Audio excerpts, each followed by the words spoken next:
Hello everyone, welcome back to my another blog.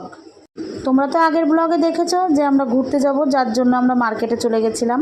আর আজ এলো সেই ফাইনাল দিন, তাই তো ব্যাগ প্যাকিং করতে বসে গেলাম। সেদিন মার্কেট থেকে এসে সবার জামা কাপড় তার গায়ের মাপে সেটিং ফেটিং করে নিয়ে ফাইনালি আজকে যার যার জামা কাপড় ট্রলিতে গুছিয়ে গুছিয়ে রাখছি, ভাগে ভাগে, যেন কারো খুঁজতে কোনো অসুবিধা না হয়। জানো তো, আমার কাছে কিন্তু এই ঘুরতে যাব এটাই বেশি আনন্দের মনে হয়। দিনটা যখন চলে আসে না, তখন কেমন যেন দেখতে দেখতে কেটে যায় ঘোরার দিনগুলো। লাগেজ গোছাতে গোছাতে ভাবছিলাম সব ঠিকঠাক নিলাম তো, ওখানে গিয়ে আবার দেখবো না তো যে এই জিনিসটা আনিনি, যা বাবা এই জিনিসটা আনিনি, এখন এই জিনিসটা কী করে পরবো। তা মোটামুটি সেরকম সিচুয়েশন আসেনি, সব কিছুই ঠিকঠাক ছিল। এখন বাজে রাত 10:34 আর আমরা বেরোলাম বাড়ির থেকে। তো বাড়ির থেকে বেরোনোর পরে প্রথম কাজ হচ্ছে আমাদের বাহনের তেল ভরা। তেল না ভরলে সে বেচারা চলবে কি করে। তাই তো বাড়ি থেকে বেরিয়ে সোজা চলে গেছিলাম পেট্রোল পাম্পে।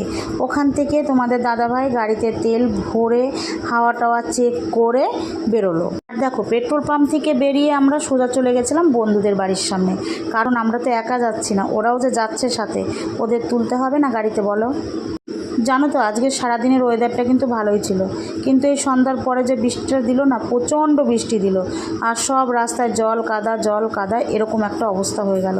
তাই তো পুরো ওদের বাড়ির সামনে যেতে পারিনি, একটা রাস্তার মুখে দাঁড়িয়েছিলাম, ওরা কিছুটা হেঁটে এসেছিল। আমরা তো বেরোচ্ছিলাম আর ভাবছিলাম যে মনে হয় যা বৃষ্টির মধ্যে পড়ে গেলাম, কি করে ঘুরবো, কি হবে।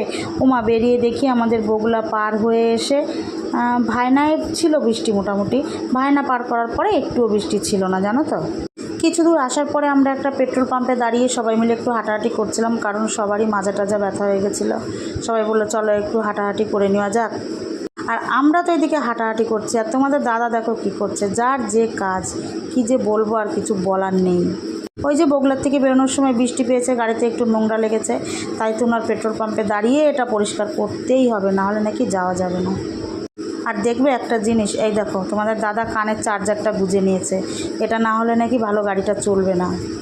তবে হ্যাঁ, তোমাদের দাদা ভাইয়ের কিন্তু একটা ভালো দিক আছে, ও যাই করুক না কেন ওর গাড়ি কিন্তু সব সময় পরিষ্কার পরিচ্ছন্ন রাখে।